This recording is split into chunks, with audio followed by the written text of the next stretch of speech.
Alright, there you are. Hold on a second, let me just also get my thing set up here. My apologies. Hello, everybody! This is episode 45 of Shoot the Breeze, a chill interview and a chill time all around for you and me. I am your host, HeavyDivider. Alongside me is a very talented artist on hand, as well as somebody who is very cheerful and very nice to everybody around them. My guest for tonight is MipMipChan, but you may call him Mip for short. Welcome on in. Hey. Hey, there you go. What's up, boo? Hey, there you go. Welcome on in. So, let me ask you my first question on in. How the hell did we meet?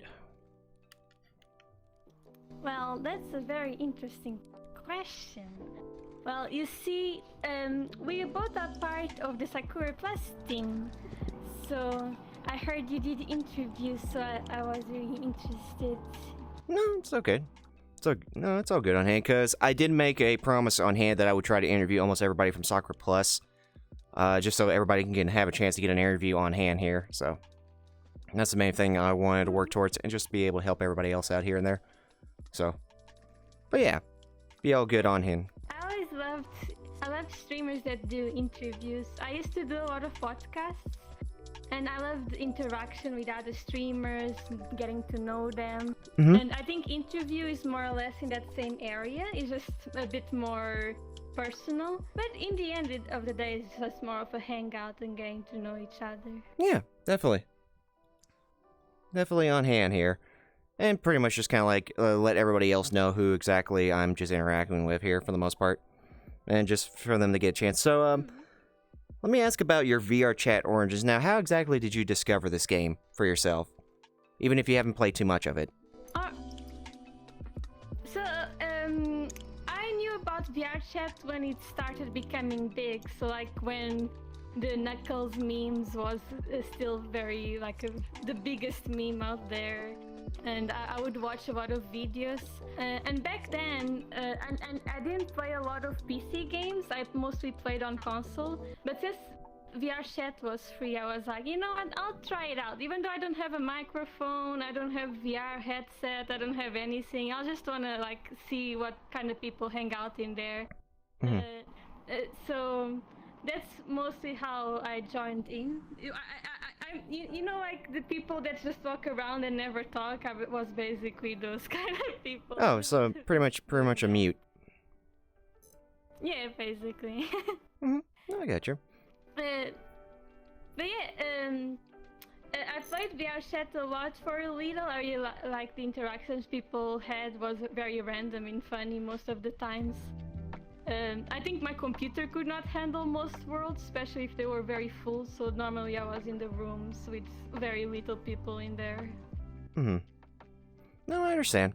I understand fully. Hey, trust me, it's one of those things where, as somebody by the name of Jeffy Bed once said, VRChat is one of the most expensive free games you can ever try to play. Yeah. Just because it requires a little bit of stuff to it on hand here and there, for all things considered.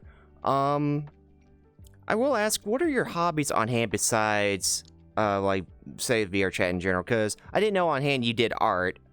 I put down, Apex, I put down Pokemon. I'm probably sure you do a little multiplayers, but I'm kind of curious. What is your hobbies on hand besides this? I'm a variety streamer, so pretty much any game, I'll play it. I'll try it out once. If I don't like it, I'll drop it. If I like it, I keep playing till finish. I think since I played games since I was very young, playing games and drawing was something I always did since I was very young, so that was always my two main hobbies. And I definitely kept till today, so I think I like to watch horror games the most, but playing myself I'm always a bit too scared. So I now try to go on stream. I try to go for games that I can either give more feedback with interactions, I can react more. So shooters is also something that always keeps me very upbeat, because it's always something going on. So I have to keep awake. If it's a game that's more calm, I feel like I get very distracted easily, and I'm not really focusing on the game that much. No, I got you. Hold on a second, it's a little hard to hear, Mip. Okay, give me a second. So, I will ask too, Since you mentioned variety of streams and everything on hand, and you also mentioned horror games, is there certain games you would actually try to play, even if it's like out of your element for the most part of horror games? Yeah, definitely. I feel like I'm a very open mind when it comes to games. Like, I'm not the smartest person out there, but even those games that require a lot of thinking and puzzle processing and all that stuff, I'll dive right in.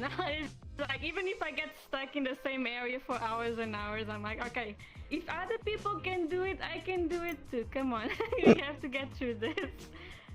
No, I got you. On hand. I mean, I feel like the only games that I cannot really get into is when it's so complex. There's so many levels of, like, for MMOs, for example, there's so many levels of possibilities. There's so many things you can focus on and do that I always get lost. Like, I never know what to do. Like, I like open worlds and stuff like that, but MMOs for some reason get me really confused most of the time. Unless I have like a group of friends that I'll just follow them and do whatever they're doing, and normally get, well, being sneaky and being like a robber sounds cool, but being a magician also sounds cool. Like, why can't I be both? no, I got you. It's understandable. I mean, especially when it comes to like puzzle games and everything in general, where it requires you to think outside the box on how you could do it here and there. So, requires a little bit here and there for the most part. I will say on hand too. Now, I asked about VRChat for the most part, but I was going to ask about the VRChat Scene. Now, when I say VRChat Scene, mostly like your intake on exactly how you experience like the game in general. Now, I know you haven't played it on hand for the most part, not a lot of it, but for that tiny experience on hand or so, what is your personal opinion about it? I think as someone that's seeing VRChat from outside, I think it's changed a lot. Before it was like people from all kinds of people coming to VRChat just to check it out, and you more often than not would find like anime fans, but you also would find people that don't like anime at all, or you would like find all these different types of people. I think nowadays it's more a specific group that comes often to VRChat, like people that are really associated with VRChat come and hang out here. Mm-hmm. It's not as, I guess, popular or mainstream as it was before. No, It's a more niche thing, yeah, now, as far as I understand. yeah, it's more of a niche thing. Like, understand too that the popularity of VRChat kind of rise. Like, it originally started with the whole YouTube era, like in like late 2017, like from July or something in that area, and then it kind of like blew up during the whole Twitch era, which is like early 2018. And because of that or so, it's like out of that kind of spawn was a lot of things. From that, it kind of like evolved in its own format here and there. So, like, I understand Twitch streamers, like bigger Twitch streamers, have actually come and experienced VRChat in their own ways here and there, and for the most part, entirely too. For all that or so, like, at least it's like hangout for it. Like, even if you don't stream for VRChat for the most part, you can at least hang out with everybody here. Just be able to have like the interaction of seeing somebody, like, even if it's not their real face, just be able to see them from face to face in a way. Plus, again, it's one of those things where it's like you're talking from somebody across the pond, for example. From far away here and there. I really like that VRChat. Yeah, like, I really like that VRChat allows you to do that, because I feel like there's no other game where you can literally hang out almost in person with another person. I mean, I can tell you a story. Even though I don't play VRChat that often, VRChat will always have a special place in my heart. Mm-hmm. Because it's actually where I found my boyfriend, and the story is kind of funny. He basically had an avatar with a lot of naughty drawings on it, and me as an artist is like, oh, that guy likes naughty drawings, maybe he'll like to commission me, you know? Maybe he'll be interested in like a very specific naughty drawing. So I gave him my Discord. I was like, hey, I'm a commission artist. If you want anything, I'm pretty good at naughty drawings. And he was like, well, I don't need any naughty drawings, but I'm thinking about doing a game and I need an artist for it. So if you want, we could work together on that.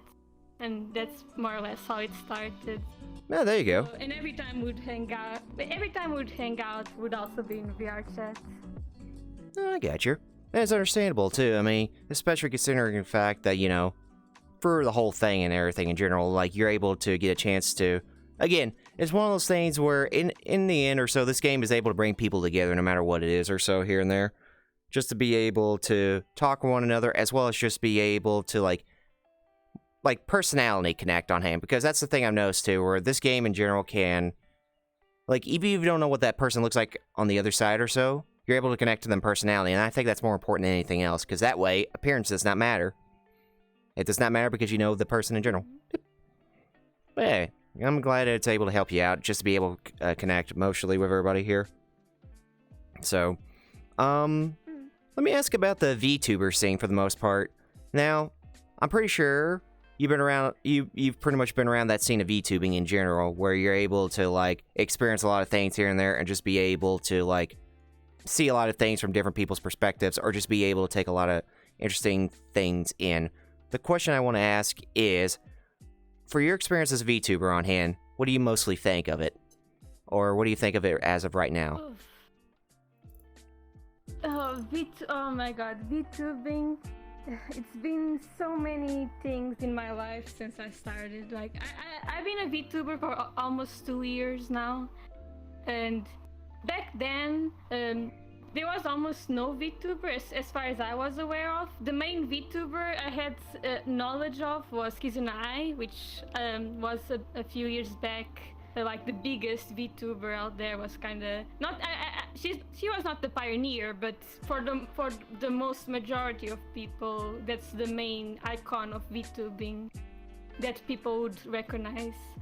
And ever since I saw Kizuna, I absolutely loved her. But I always thought she had like a big company behind her, like people that would do advertising for her, with like all the not fan art, but like drawings of her and all the rig of the body and all that stuff. So I thought, oh, it's impossible for me to become like her.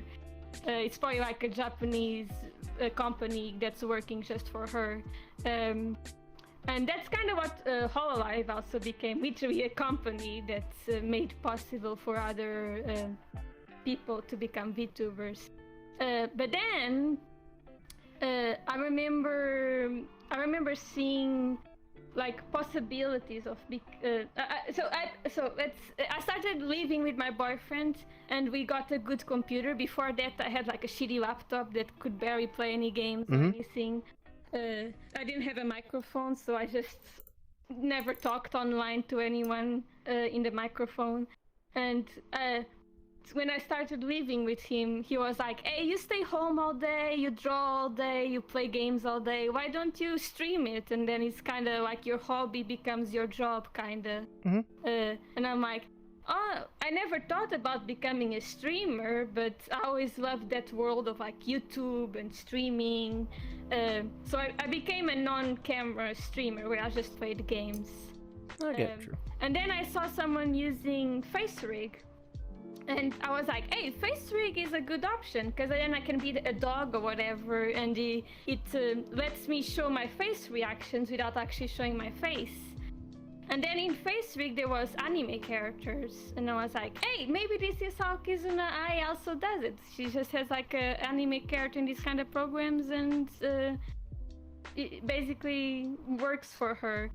And then from then on, I just started learning more, like, oh, there's actually all these kind of programs. Oh, if you have a model, you can do this, this, and this. And then Melody came out like some months after that. Project Melody. Melody, like, Project Melody exploded, and I was like, bro, she loves hentai.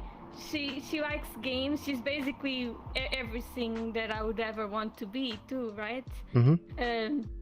And I was like, if she can do it, and from there, all the tutorials, all VTubing became more open for me. Because before that, I wasn't really aware that there was English VTubers like on Twitch and stuff. I thought was like such a Japanese thing, and then I was like, oh wait, there's all these other English VTubers that are doing the same thing as me, so I was like, all right, I have to get in touch with them. I really want to get to know them and like connect with other people that also like anime and games. And yeah, but from then on, a lot of tutorials came out, a lot more information, even programs like VRChat came out and stuff, like more free programs that would help VTubers. And I was really happy. But then, there was the VTuber explosion. Like when, I think when Pokemon became a VTuber, like basically everyone that was outside that niche basically became aware that this was possible. It's like, oh, VTubing, what is that? Like all the people started searching, like, what is VTubing? And all the already existing VTubers, like the big VTubers already exploded too. And all the small VTubers or people that weren't even VTubers yet, but always wanted to be, are like, oh, I'm gonna become a VTuber too. So now this like little group became like huge, like it's like a whole community now.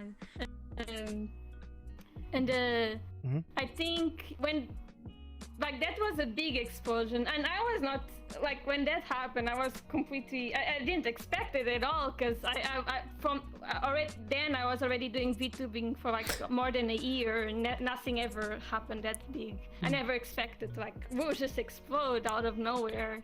Well, I will say for right now, of where we are, and especially in VTubing, for the most part, like, it's gonna get bigger from here on out. Like, understand, imagine if you will, basically, there's some of the things you could do in, like, VR, like, full body and everything. Like, there's some people who are able to implement it where they can actually do that in VTubing.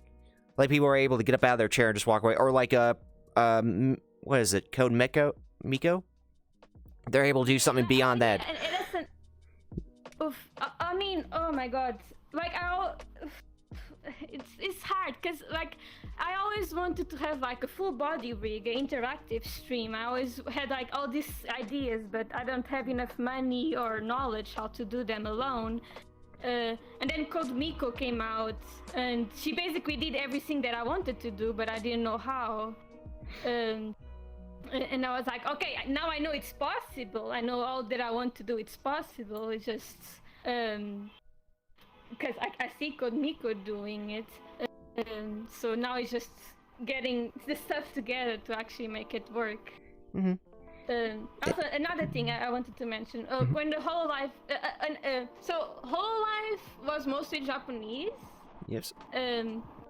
Like mostly Japanese VTubers, and now they're going also to the English market, which I think is gonna change a lot too, because the English community didn't have anywhere to go because Hololive was just Japanese, so they had to wait for the translators to catch up to what they were doing. But now that Hololive has English VTubers, they can go to them whenever they want an English VTuber too. So I think that also changed a bit of perspective in the community. Oh yeah. I'm not saying it's a bad thing. I'm just saying it changes also a bit. Yeah. No. I got you, and I could see it on hand. The thing is too, it's also going to expand a little bit further out to past like English and everything, where it's going to be a little bit more international, past Japanese, past English. It's going to be going into like a little bit more of a global thing on hand, just to be able to see that happening. Yeah. So. Like I see, like they have like I think Indonesian VTubers.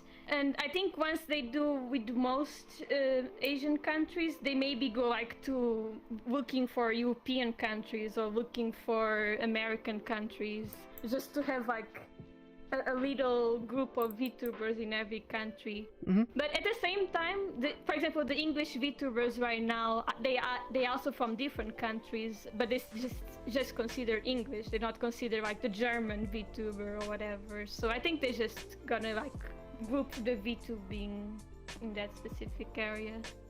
like Asian VTubers Yep. and English in general. Yeah, just kind of like a separation on hand, but I will say everybody's got a little bit of everything here they can work with, no matter what it is or so. Now, I put this down as VRC memories, but I'm gonna add a twist to this. Instead of VRC memories, let's have streamer memories on hand. From your time to basically of how your streaming is when you begin to here on out. So what are some of the good memories you could like take away from, like, if you picture in your mind like a good memory from streaming in general, what would that be? Oof. Streaming, for in a personal sense, made me grow a lot. I had to get better in my talking skills. My English got better, at least I think. No, it has. I also got me more motivated. Like, as an artist, I already drew a lot, but I wanted to get into 3D and animation more, and VTubing helped me get like an introduction to that more smoothly, since all the projects I wanted to do for my avatar also would better those kind of skills. So like in like a design perspective, I had to learn how to do proper overlays, how to do like little icons that would work in a big or small size, like stuff like that I normally would not put myself to do it. But because of streaming in general, I had to learn how to do it and get better at it. In the social wise, I met a lot of streamers. Like, I met so many streamers, and I'm really glad to call some of them my friends and being able to talk with them every week or play games with them. Like, I think if I was not a streamer, I would never even had a chance to talk with them in person ever. So that's really cool. No, I understand. I feel like I think I'm still like considered a small streamer, so if all of this already changed me so much, I cannot imagine if I ever become bigger, or like even just slightly bigger, how many other stuff would change too. And that's the thing too, like, keep in mind, no matter how small you are compared to like anybody else big or so, as you keep growing and as you keep like improving your craft on hand, basically you're gonna have like many upon many people who are gonna basically be there with you anywhere you go, because they see you for you, and they're able to basically be there just to, interact with you, relate to you, get a chance to know you. Because, trust me, nothing could be more important than having people who want to basically support you, the person, and never like you, the personality on hand. Those who basically want to be able to help you anywhere you want to go and just see you at your highest. Those are a good group of people, no matter what. Those who are there for you. So, I will say, I mentioned about VRChat and everything, about the current present and everything. I know, again, you haven't experienced like too much on hand, like any changes here and there or so, but I will say from the smallest bit on hand from where we are right now or so, what are some of the things you're glad that have been changed in VRC compared to some of the things you wish that haven't changed? Like, from your first time beginning of where you were to where we are right now, even if it's present day, even though there's like a gap in between. Well, I really like all the improvements they made in the 3D wise. So like the models have way more detail, way more face expressions. They have way more interactiveness with the body, like especially if you have like a full body suit and maybe those more expensive VR headsets, you can already like do eye tracking and face tracking and stuff like that. And world-wise, like this map like is nothing like I ever saw back then. It's like super detailed and like has all these different effects you can choose from, like rain or. And I don't remember ever seeing that in the map before, so it's really cool. And even like Among Us VR or Uno VR is like, it's a different way to experience very simple games, but it makes it so much better in some ways too. Get you. I really like that. I like games like the wolf cards and stuff like that. Yeah, there you go. I like that. Yeah, there you go. And I can assure you it's going to keep growing as time goes by or so. Like, what you see right now, there's a whole different world out there of different things, especially with the whole Udon that's going on for the most part. I will say, speaking of which, or so, I will say, is there anything you're looking forward towards too? Like, even if it's outside of this game in general, like anything VR related, or basically like the way that it could also be wrapped in with like anything VTubing wise or so, since it's kind of like VR related in general. Anything you're looking forward towards for that?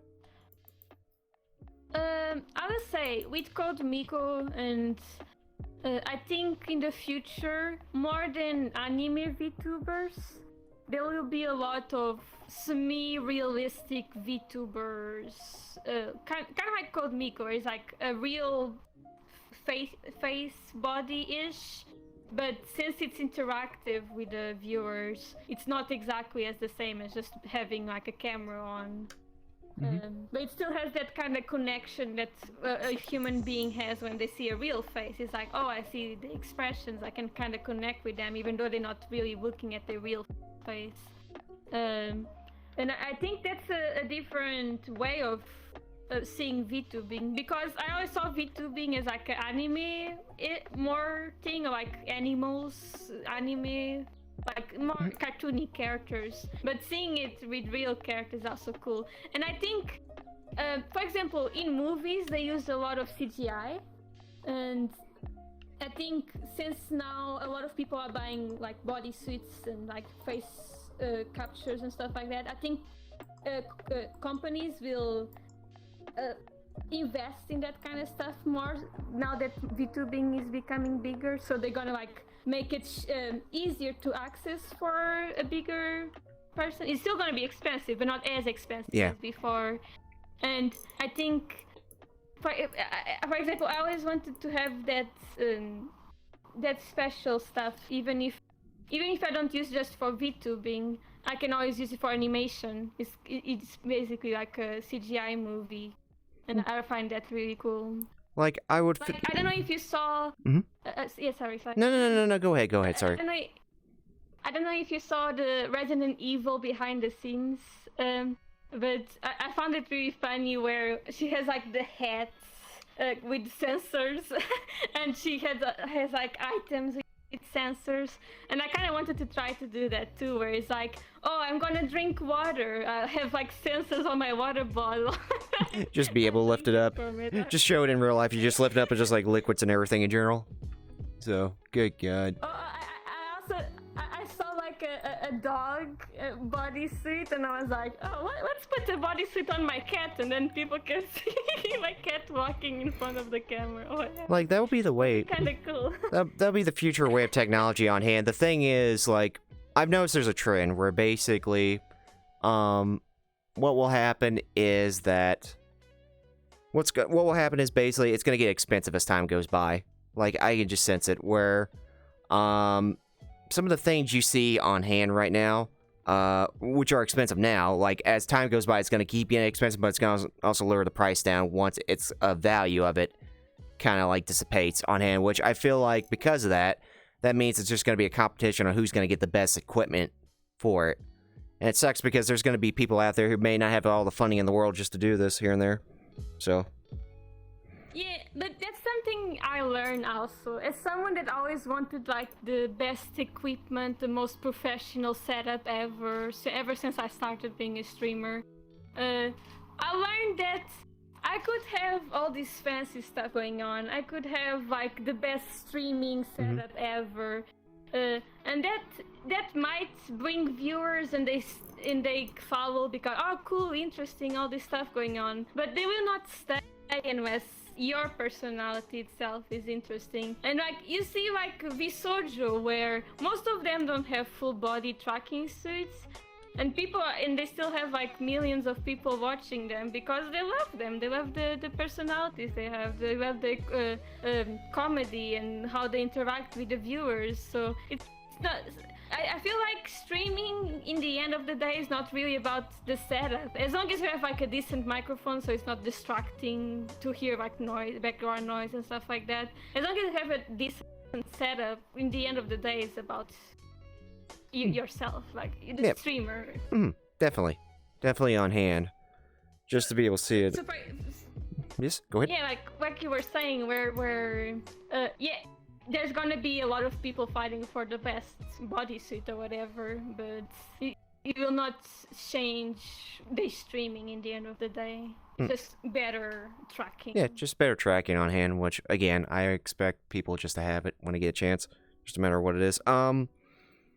So, I saved one of the best questions. Kind of like second to last here, but I would probably ask you, because it's a curveball. Anybody in the world can basically have a different answer for this, but let's talk about anime.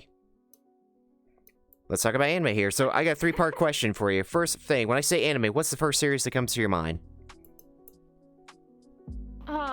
Anime. Okay. Oof.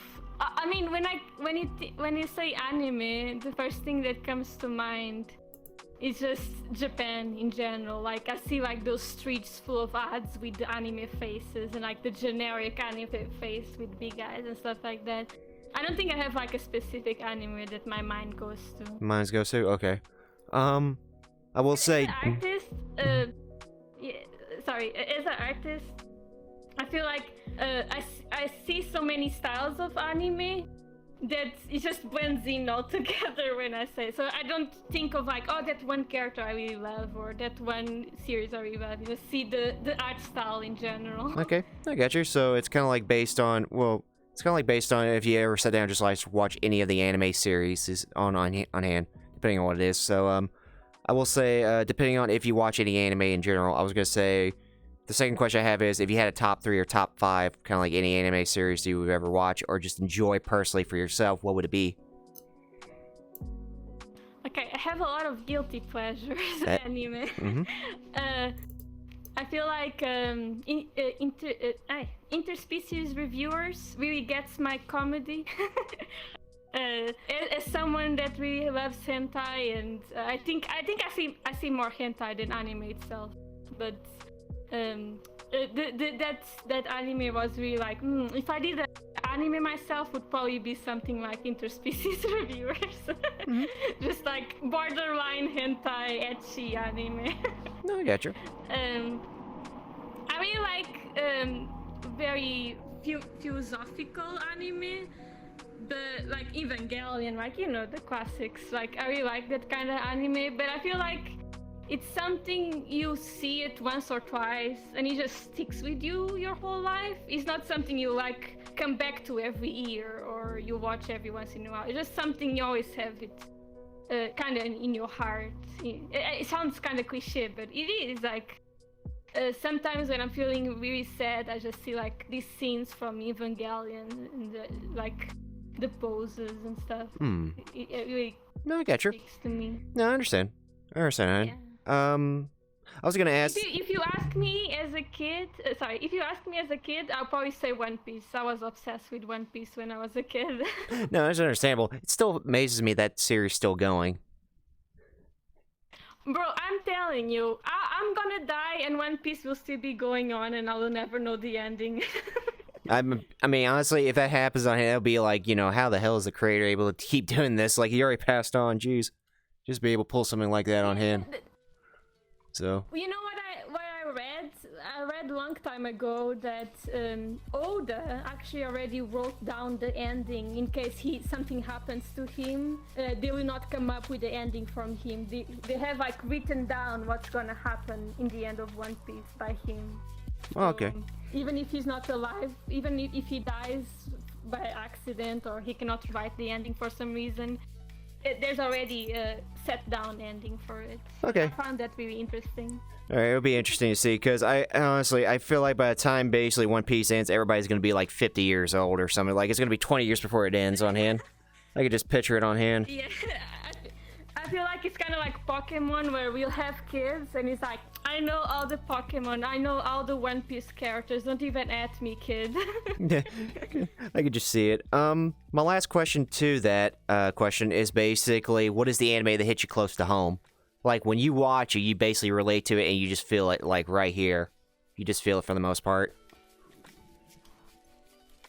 I watch a lot of media in general, but I only had a piece of media touch me like that only once. And it was not an anime, unfortunately, but in case you still want to know. It was My Little Prince, the book. My Little Prince. it was the only thing that, no matter what age I am, it always speaks to my feelings or like mind. It's not. Yeah. No, it's all good. It's all good. I don't know if you watch Eat My Pancreas, I think was called the movie, or I think it's called Eat My Pancreas. Eat My Pancreas. But they had a scene where it was no spoilers. It's just a very small scene, but there's a scene where she makes a reference to My Little Prince, and even though I liked the movie, it was most of it I didn't like. Wasn't super special anything for me. Like, it was a good animation, a good story, but just not like something whoa.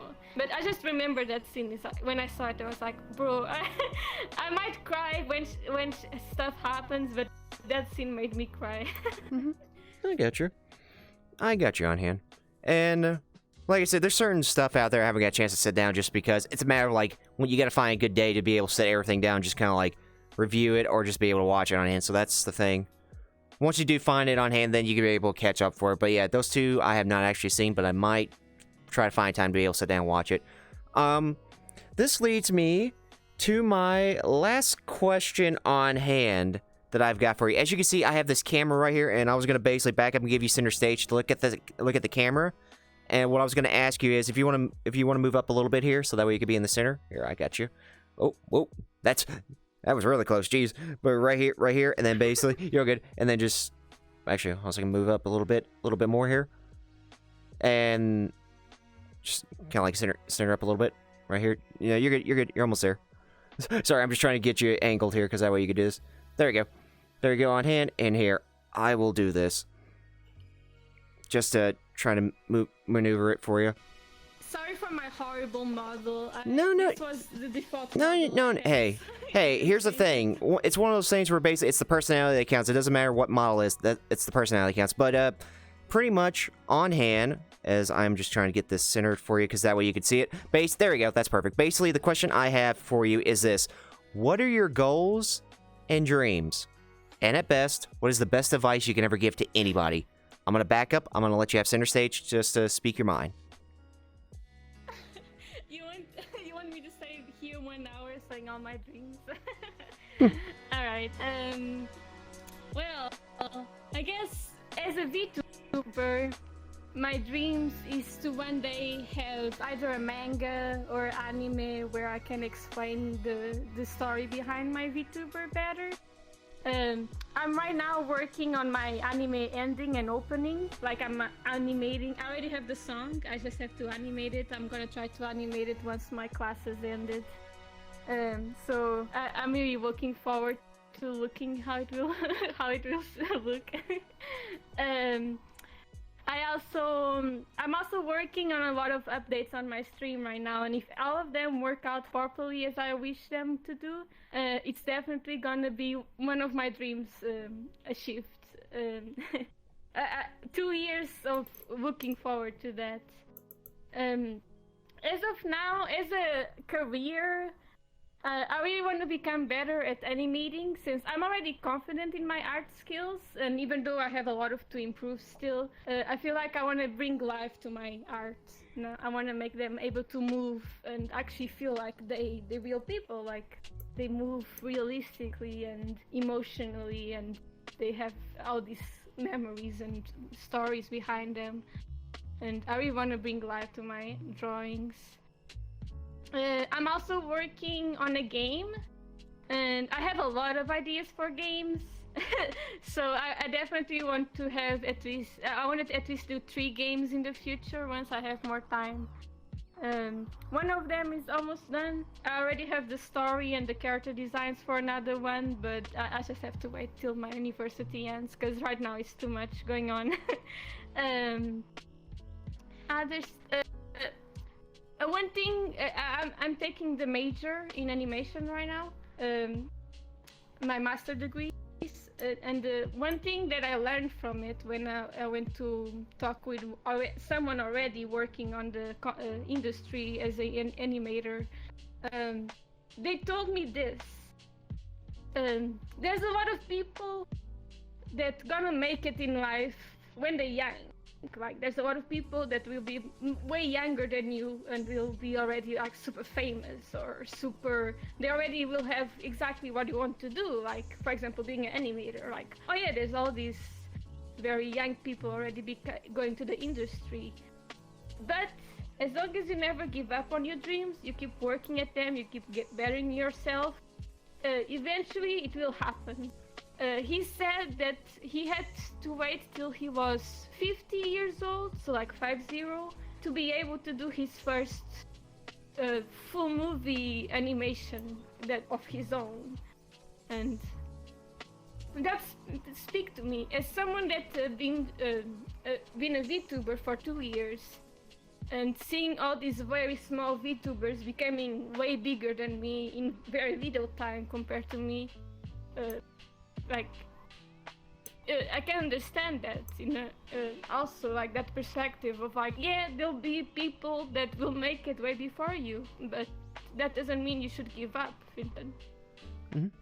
Well, there you go. And that's... As long as you're doing something you love and something you want to do, then keep doing it. Don't care what anyone else says, as long as you're happy. Yeah, there you go. That's solid advice. Solid advice on hand here. So let me go ahead and bring this back up. Whoa, my bad. There we go. Let me bring this back up for you. There we go. And I will say, like, it's solid advice on hand because you can be happy with what you want to do for the most part. Like, if you enjoy stuff out of life or so, see it through. And yeah, it's going to take time. Like, the greatest obstacle in life itself is patience. Because especially for the things you want to have in life. Before we end the interview or so, I want to ask anybody here, does anybody have any questions for MipMip here?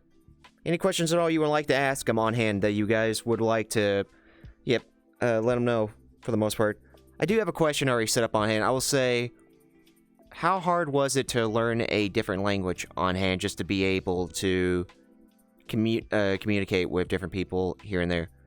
Because I know for a fact it probably took some time on hand to be able to know what you guys say here and there, as well as just try to balance it out between like two different languages. That way you don't accidentally get them mixed up. How hard was it for you?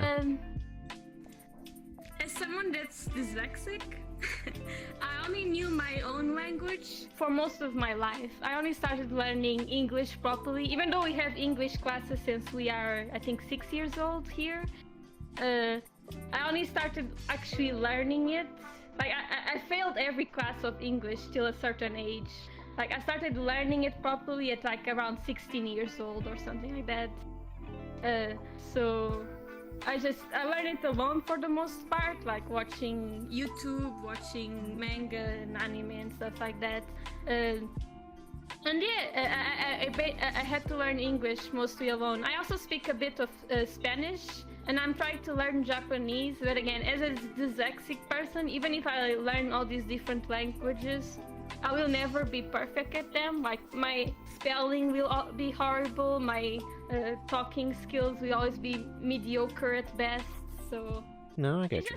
It helps me understand others more than the others understand me in the end of the day. No, I get you. But yeah. If it makes you feel better, basically, I mispronounce a lot of stuff in English for the most part. It's mostly because I just flub over my words so much here and there.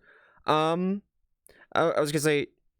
Trish Prime did ask, how did you two meet? Basically, it's a question that was asked first and foremost, before we met through Sakura Plus, for the most part. For Sakura Plus in general, which is actually, now thinking about Sakura Plus, has got like a variety of different people from different places here and there. Actually, it's got a hell of a variety on here now that I think about it for the most part. Of different people for the most part. Now, you're all good. You're good, Trish. You're all good for the most part. Akula Class asked, for you, Mip, what was your inspiration of what gave you the ideas behind VTuber design? Oh, my design? Yes. From Akula. Right. As someone that watches a lot of anime, as someone that loves art, it was super hard to choose an avatar. Because in the start, my rules were, it must look at least a little bit like me in real life. So... And it must have clothes that I wouldn't mind cosplay. So if I ever had to go to a convention, I wouldn't be like embarrassed to cosplay my own avatar or something. Like if I ever do like a fans meetup. Mm-hmm. So those were my two main rules. But as someone that's very shy and barely shows any skin on their body in real life, like maybe my hands and that's about it, maybe a bit of my face. But I was like, okay, this is gonna be impossible to design someone that doesn't show skin at all. So I was like, fuck it, I'm just gonna go balls deep, I'm gonna do whatever I want, and that's about it. So from then on, I got my most recent design, which is like a typical Japanese jacket of the fans that go to concert. Oh, I know. Like with a... Oh yeah, I can picture in my head. I know what it is. I trying to picture in my head how to describe it, but yeah, I get the idea. And like a bandana. So it's basically like I'm the biggest VTuber fan ever, and I have always this jacket and this bandana on. And but I'm still in my pajamas because I'm a hikikomori and I just want to stay home and do nothing, just stay in my pajamas, not go outside. No, that. So that was my main inspiration. No, I get you. I was gonna say that's a hell of a mood. It's always messy. Yeah, like my hair is always messy. So I also wanted my character to have like a messy kind of hair, just like all over the place and kind of in front of the face. And for example, this like the little... this is not my character, by the way. This is just a random avatar. But I had like this hair bang, this weird hang bang on my character. That I never changed, no matter how much I changed my design. That I'll never change because I had that hairstyle since I was like 10 years old. And I always had that like hair bang thing. So I just had to keep it in my avatar. No, I got you. No, I got you on hand. Trust me, everybody's gonna have like a different style on hand that kind of matches what they feel. Like if you could match that personally for what you have on hand, people will be able to make the connection even quicker on what kind of person you are. Emerald Miner 76 asked, okay, how was okay, hold on a second. How was this? Okay, your best experience so far, and what do you feel like is the experience you need to improve yourself? I believe that's what they're asking. What's your best experience so far? And basically, for that experience, for improvement, I believe. As a streamer, or I'm gonna say maybe as a streamer or maybe as a VTuber. Probably both. We'll say both because that way I'll cover both sides just in case. But I gotta say, like, the two closest streamers I had when I first started were a very big inspiration because everyone has like big idols like Kizunai or PewDiePie, Jacksepticeye, like, but you always kind of see them as non-people. You always see them as more idols than real people. So when you get to know other streamers that are more or less in the same level as you, and that they feel like real people, right?